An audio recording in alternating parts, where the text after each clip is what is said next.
Réhabilitons la psychogénéalogie. Quelle généreuse et sympathique initiative de l'actuelle direction de l'entreprise fut de réunir à nouveau dans notre chère maison d'hôte du Sud-Ouest toute l'équipe, y compris ceux qui maintenant jouissaient d'une retraite méritée.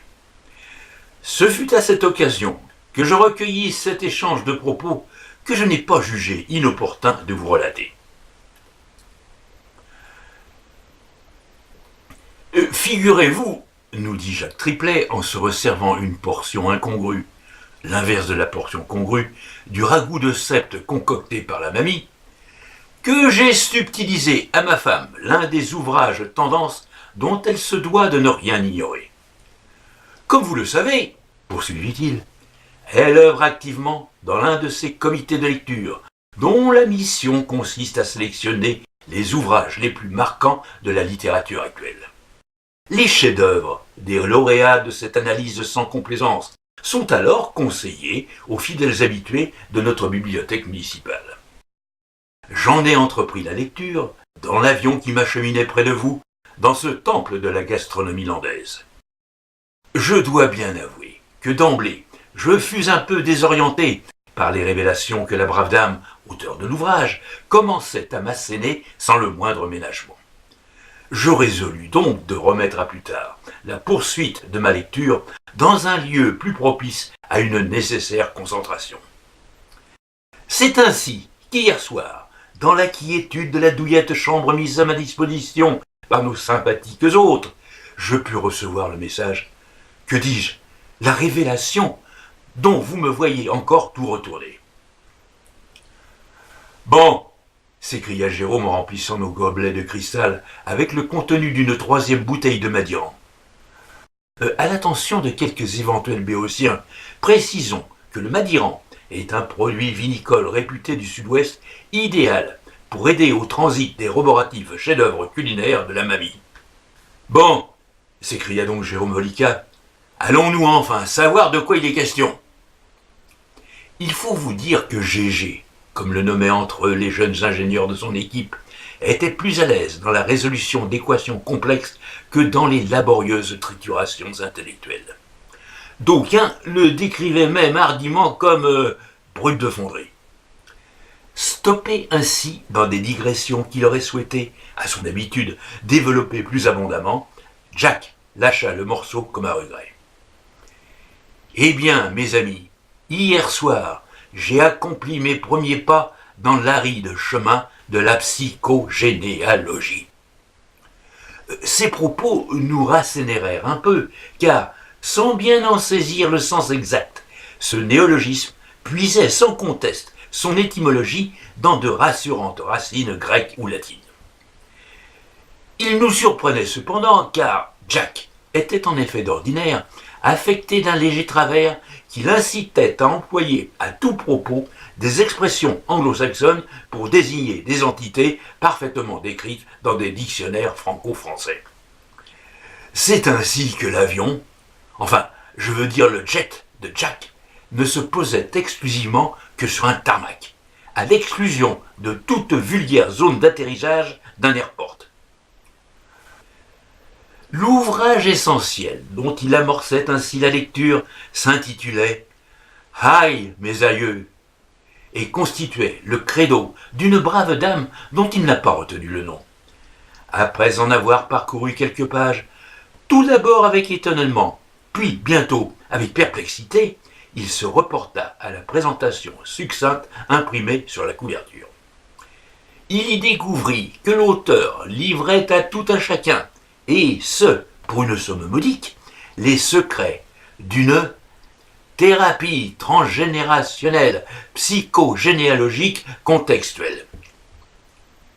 Malgré l'aveuglante clarté de cette définition, il était ajouté, à l'intention de quelques êtres attardés comme lui, que l'ouvrage mettait particulièrement en évidence, les liens transgénérationnels, le syndrome d'anniversaire, le non-dit secret et sa transformation en un impensé dévastateur. Subjugué par tant de savoir et désireux de combler un tant soit peu le gouffre de son ignorance, Il ouvrit à nouveau le précieux recueil et se rendit compte que sur un Bristol manuscrit, laissé là par l'une des amies et collègues de son épouse au comité de lecture de la bibliothèque municipale, était indiqué que 2 autres ouvrages traitant à peu près du même sujet étaient également disponibles en librairie. Ils étaient écrits, eux aussi, par 2 autres expertes ayant également réussi à échapper au matérialisme qui tente, heureusement en vain, d'occulter ce processus vital de transmission. C'en était trop. Conscient que sa préparation à tant de révélations était insuffisante, il résolut de renoncer provisoirement à une remise en question qui lui apparaissait désormais indispensable. « Tout ça, c'est de la bouillie pour les chats !» intervint alors René Proudhon. « Les 3/4 des psy quelque chose seraient bouclés dans un asile, l'équilibre du reste de la population s'en trouverait conforté. Quant à celles et ceux qui se croient obligés de coucher ces élucubrations sur un papier qui ne leur a rien fait, ce sont de pitoyables fêlés quand ce ne sont pas d'astucieux charlatans. » « Mon cher René, » intervint à son tour Roland Marcaillou en se resservant 2 grandes louchées de l'imposante jarre de mousse au chocolat qui trônait depuis peu sur la table.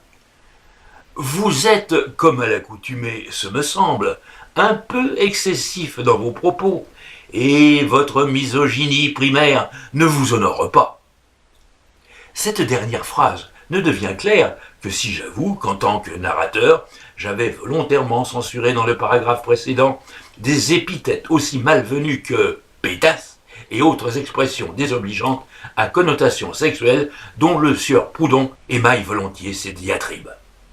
« D'ailleurs, je me propose, poursuivit Roland, lorsque les ballons d'Armagnac viendront couronner cette grand-messe épicurienne, et, si vous m'y autorisez, d'apporter un peu d'eau au moulin de cette pauvre femme que vous ménagez bien peu. Mais je m'étonne un peu, dit-il en se tournant vers moi, que vous, qui, maintenant loin des vaines agitations industrielles, consacrez vos loisirs à une intense activité généalogique, ne réagissez pas à la virulence de mes collègues. Venez, mon cher Yves, apaiser cette discussion par la sagesse que le nombre des années accorde aux meilleurs d'entre nous.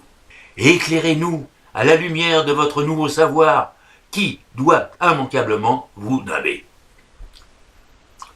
Mon cher Roland, répondis-je donc, je suis extrêmement touché par vos propos. Vous me voyez ravi que l'organisme qui vous réunit avec tant de ruineuse magnificence, si loin de la capitale, ait songé à m'extraire de mon ermitage pour m'associer à la réussite d'une équipe que j'ai abandonnée depuis si longtemps. Mais il est vrai que, m'étant depuis jeté à corps perdu dans l'inventaire de mes ancêtres, je devrais être en mesure d'arbitrer le débat. Malheureusement, je dois confesser mon incompétence. Hormis les particularités physiques qu'expliquent les lois de la génétique, je ne saurais rattacher telle ou telle de mes caractéristiques psychiques au comportement de mes anciens. Ou, inversement, étant donné le nombre incalculable des individus dont je suis comme tout un chacun issu, toute particularité, gratifiante ou dévalorisante, doit se retrouver un nombre incalculable de fois dans ma noble lignée. Je reconnais toutefois bien volontiers que mon cartésianisme et mon matérialisme ne me prédisposent guère de prime abord à un préjugé favorable sur les étranges théories dont l'ami Jack nous a entretenus. Je vois donc, reprit Roland Marcaillou, que je vais devoir assurer seul le rôle d'avocat de la défense. Ainsi que vous l'allez entendre, les preuves dont je dispose ne manqueront pas de vous convaincre surabondamment. Mais je propose tout d'abord que nous allions au fumoir tester les remarquables fauteuils en cuir et puiser force et réconfort dans les vapeurs aromatiques de l'Armagnac cordage du maître d'océan. Ainsi fîmes-nous, et le grand Marcaillou débuta ainsi son palpitant récit devant un auditoire subjugué par son éloquence.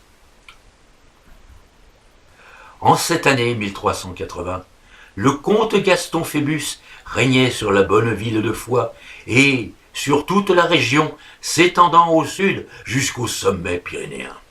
Sa cour brillait d'un éclat tel que de nombreux artistes y étaient honorés, et les malheureux habitants qui finançaient tout ce luxe vénéraient malgré tout leur prince.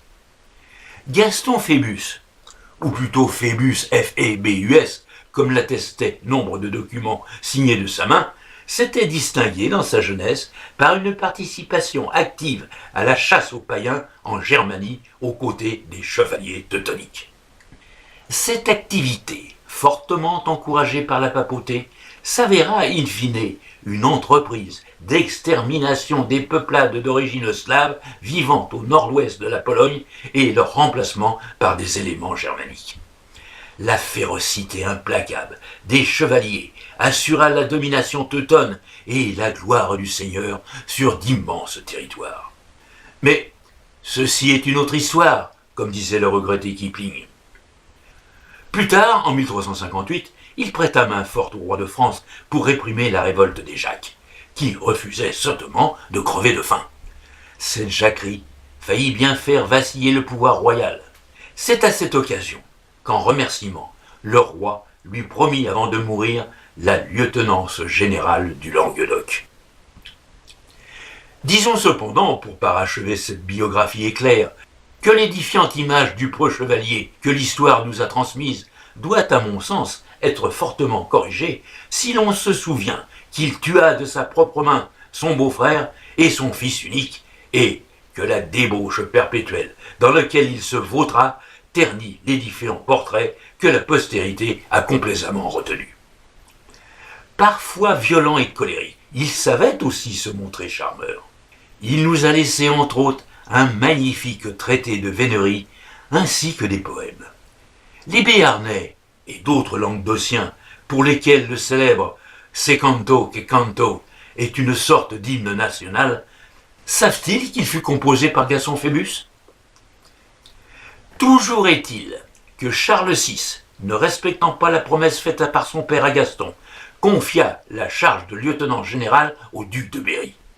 Fou de rage, le comte de Foix résolut de faire payer cher au roi de France ce qu'il considérait comme une perfidie. C'est ainsi qu'il dépêcha auprès des Anglais, encore bien établis en Aquitaine, l'un de ses fidèles avec mission de sceller une alliance. L'émissaire choisi pour cette mission n'était autre que mon ancêtre, né Pomucène, Cyrus de Mascaillou. Ce parfait gentilhomme, aussi habile dans le maniement des armes que fin diplomate, s'acquitta de sa mission auprès du prince anglais qui commandait à Bordeaux et s'en revint au pays rendre compte à son suzerain. Évitant les grands chemins où les troupes françaises exerçaient désormais un contrôle total, cheminant à pied sous l'apparence d'un pauvre colporteur, il se trouvait maintenant à une journée de marche de la bonne ville de son maître. En ce 16 février, il cheminait donc en direction de Pamiers, où il savait être accueilli à bras ouverts chez une cousine éloignée de Gaston Phébus, noble dame Alix de Justignac. Veuve depuis de nombreuses années d'un époux trucidé sottement dans un tournoi local, elle menait ses gens d'une main qui ne faiblissait pas et élevait pieusement dans le respect du Seigneur sa fille unique Gertrude, qui allait maintenant sur ses 18 printemps. La table et la cave de la bonne dame étaient à juste titre réputées, et la pensée de se restaurer magnifiquement en courtisant la belle Gertrude donnait de l'ardeur à notre marcheur solitaire. L'après-midi était déjà bien avancé, et il souhaitait ardemment se présenter à la poterne de Castel-Justignac avant la tombée de la nuit. Quelques gros flocons de neige commençaient à virevolter, emportés par le vent d'ouest qui filtrait désagréablement au travers de sa houppelande. Il décida de presser le pas, et bientôt il rattrapa un jeune homme qui cheminait dans le même sens que lui. L'individu chantonnait en clopinant plus qu'il ne marchait. Cyrus, se trouvant désormais à sa hauteur, comprenait tant bien que mal les paroles de la chanson. Mais le même couplet était ressassé, sans que cela semblât lasser le chanteur. Notre ami réussit enfin à tout comprendre. Cela donnait à peu près ceci. Fanno pas cousin, cousine, fanno pas cousin, c'est trop. N'avons-nous pas des puces l'époux, n'avons-nous pas des bouts, c'est trop. Après quelque temps, Népomucène Cyrus, fort irrité, lui cria « Hé, l'homme, tu pourrais pas chanter autre chose ?» Le chanteur tourna la tête et Cyrus découvrit alors le visage de l'inconnu. Avec répulsion, il vit que l'homme était un jeune cagot. Vous ignorez sans doute que les cagots constituaient, dans les régions de ce côté des Pyrénées, une ethnie aux origines controversées. Le terme de cagot fut employé à diverses époques de l'histoire et dans diverses régions de notre pays pour désigner des groupes d'individus rejetés par le reste de la population. Je suppose que cette appellation dérive du bas latin cagare, dont dérive lui-même le verbe caguer, qui, en languedoc populaire, désigne une fonction naturelle qu'il n'est pas bon d'évoquer en société. Je laisse, à plus savant que moi, le soin de confirmer ou non cette théorie. Haï de tous, maltraité par tous les habitants du Pays basque, du Béarn et même de Catalogne, il vivait généralement dans les zones désertées par les autres autochtones. D'aucuns prétendaient que c'étaient les descendants de Sarrasins qui avaient échappé aux chevaliers de Charles Martel et d'Eudes, duc d'Aquitaine et de Vasconie, en se cachant dans les montagnes inaccessibles. Un manuscrit retrouvé à l'abbaye de Boulbonne, mais dont on n'a pu vérifier l'authenticité, prétend que l'origine est beaucoup plus ancienne encore. Les premiers envahisseurs wisigoths auraient employé des mercenaires vandales lors de l'attaque de Rome par Alaric. S'étant rendu odieux, même aux yeux de leurs employeurs, Alaric décida, à son retour en Occitanie, de les faire tous égorger. Certains réussirent à échapper à ce triste sort et s'évanouirent dans la nature avec femmes et enfants.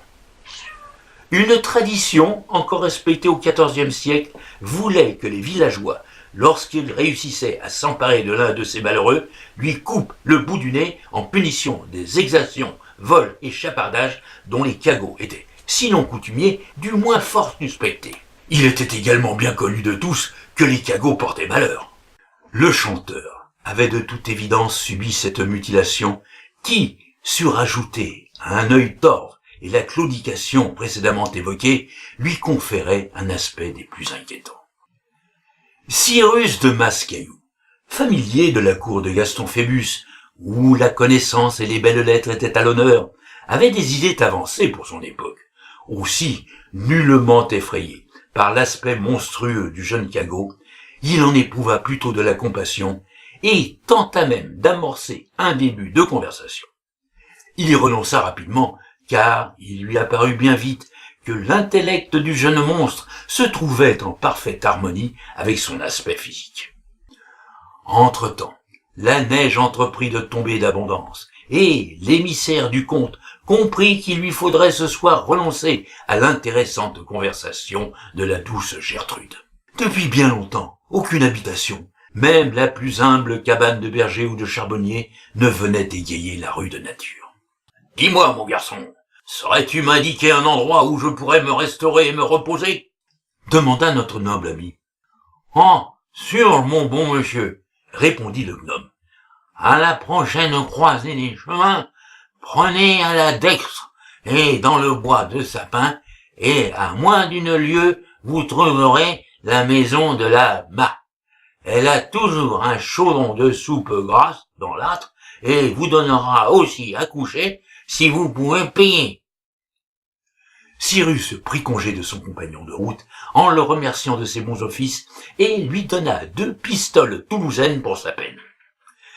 S'étant enfoncé dans la noire forêt de conifères, il pressa le pas autant que la couche de neige le lui permettait sans chuter dans l'ornière. La faible lueur du jour finissant lui permettait encore de se diriger, mais il entendit soudain dans le lointain le hurlement d'un loup auquel immédiatement fit l'écho de celui d'un autre fauve se trouvant dans un lointain opposé.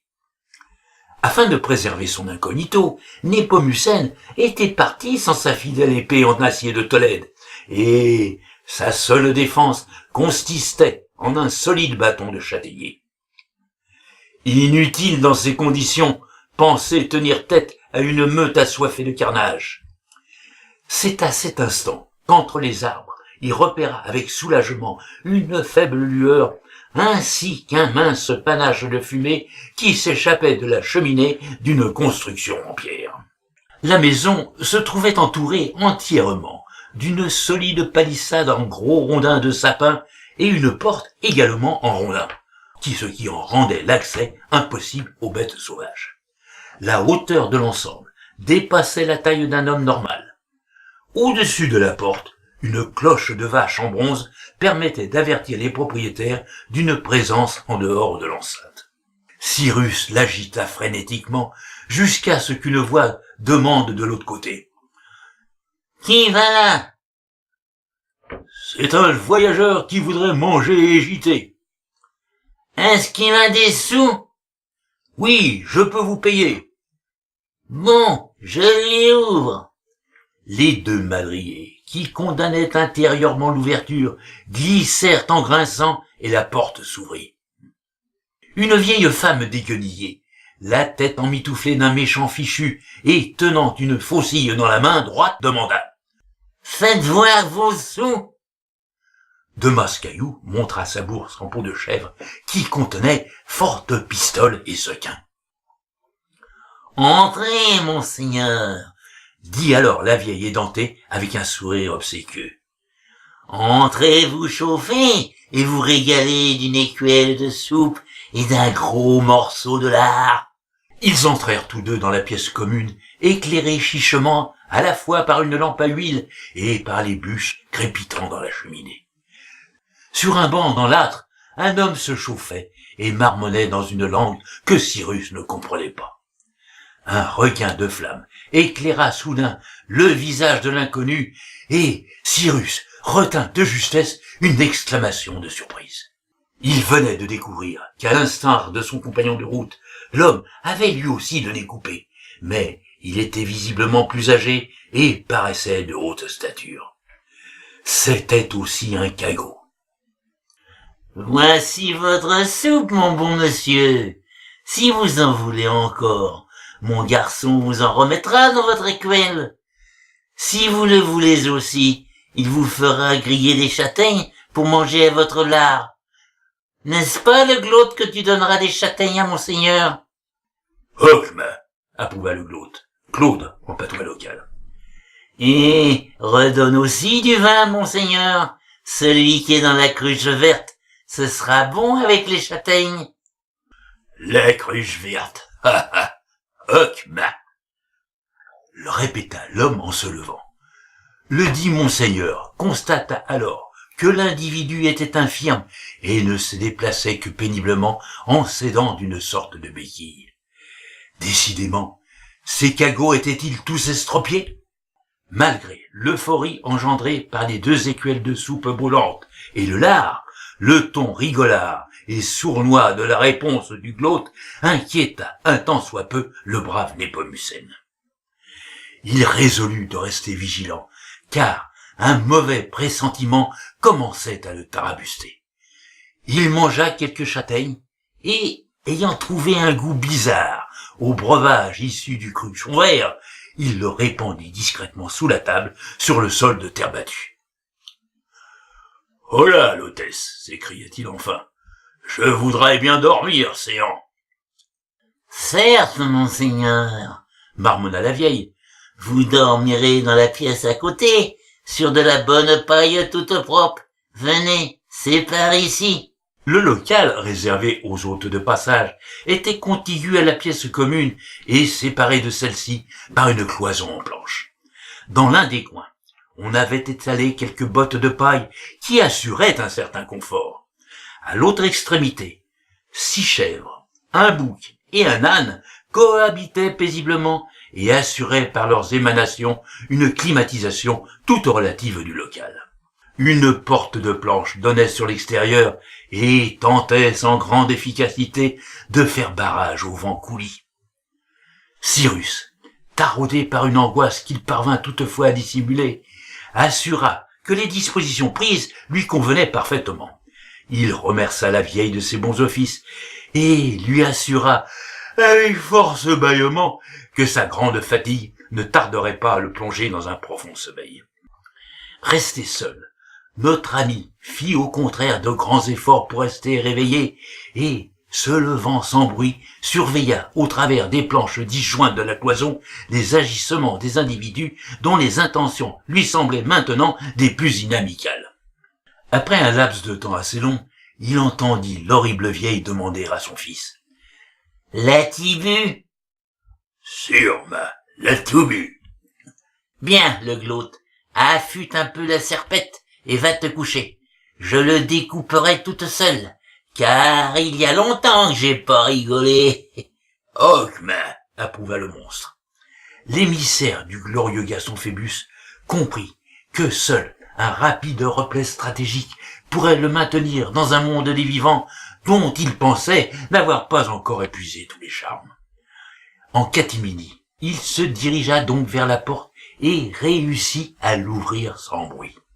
Une rafale de vent glacé s'engouffra alors dans les tables et l'âne, qui somnolait alors tranquillement, lança un vigoureux braiement de reproche. « il fout le camp !» brailla à son tour le gloute. La vieille, brandissant la serpe dont le tranchant avait retrouvé tout son fil, s'élança à la poursuite de son innocente victime. Cyrus comprit qu'il n'aurait jamais le temps de libérer le portail de l'enceinte des 2 lourds bastings qui le tenaient fermé. Il opta pour l'escalade de la palissade de Rondin, ce qui ne lui semblait pas poser de problème majeur. Las, ainsi revers d'un destin contraire, au moment précis où, d'un souple appel, il s'apprêtait à bondir, son pied se prit dans une racine que la fine couche neigeuse lui avait dissimulée. La vieille sorcière s'était alors entre-temps dangereusement rapprochée, et Cyrus Népomucène eut juste le temps de se lancer à nouveau à l'assaut de l'obstacle qui le séparait de la vie sauve. Juché sur les rondins, il s'apprêtait à basculer de l'autre côté, lorsque la vieille sabra l'air de son bras armé avec une vigueur surprenante pour son âge manifestement canonique. L'extrémité de la serpe, dans sa trajectoire, fendit ses braies, et par la même occasion, sur un demi-pouce de profondeur, l'épiderme délicat sur lequel il posait d'ordinaire sa personne lorsqu'il adoptait la position assise. Ignorant la fulgurante douleur, et emporté par son élan, il bascula enfin de l'autre côté et s'enfonça dans la pénombre complice de la forêt. Dès qu'il crut s'être suffisamment éloigné du sinistre endroit et de ses redoutables habitants, il recouvrit sa profonde blessure d'une épaisse couche de neige, ainsi qu'il l'avait entendu conter par des soldats ayant eux aussi été confrontés à ce genre de situation. La thérapeutique s'avéra fort efficace et stoppa rapidement l'effusion de sang. Je passerai maintenant rapidement sur la suite de l'aventure qui présente moins d'intérêt pour l'édification des incrédules. Sachez seulement que les loups, ayant trouvé un intéressant dérivatif auprès d'un troupeau de brebis à bonne distance du chemin de notre héros, ce dernier put rejoindre sans encombre le château de la bonne dame Alix. Il y fut soigné avec beaucoup de dévouement par la tendre Gertrude qui, ce n'était qu'un prêté-point rendu, entoura le postérieur de notre ami des plus tendres attentions. Au bout d'un mois de ces soins attentifs, la cicatrice se révéla somme toute fort discrète. Bien entendu, après avoir rendu compte au comte, à moins que ce ne fût l'inverse, de sa mission auprès des ennemis de la France, Népomucène Cyrus de Mascaillou revint épouser la belle Gertrude, à qui il fit de nombreux et beaux enfants. Marcaillou fit une pause et vida d'une seule lampée gourmande le ballon de vieil Armagnac auquel il n'avait pas encore touché. « Eh bien, reprit-il, vous savez quoi ?»« Non, répondis-je imprudemment au nom de l'Assemblée. »« Eh bien, alors que le fondement de mon très lointain ancêtre avait retrouvé son délicat lycée d'origine, tous ses enfants, sans exception, portaient à la naissance la marque de l'atroce coup de serpe de l'assassine vieille. Gravé à tout jamais dans les listes de l'hérédité, ce coup de serpe a modifié à tout jamais la morphologie des Marcaillou par le biais du traumatisme mental qui frappa Cyrus à sa propre insu. « Vous nous prenez vraiment pour des billes !» s'écria Proudhon, qui n'avait pas pipé jusqu'à là. « Homme de peu de foi, je possède la preuve qui va tous vous confondre, moi, le dernier descendant direct du sire de Mascaillou. » Se levant alors, il dégagea tour à tour chacune de ses bretelles de ses épaules, abaissa son pantalon ainsi que son caleçon à fleurs molletonnées et, montrant son postérieur, nous dit « Voici l'authentique réplique du coup de serpe de la vieille cagotte. Que la psychogénéalogie s'en retrouve magnifiée de la façon la plus éclatante. » Sacré Marcaillou, hein.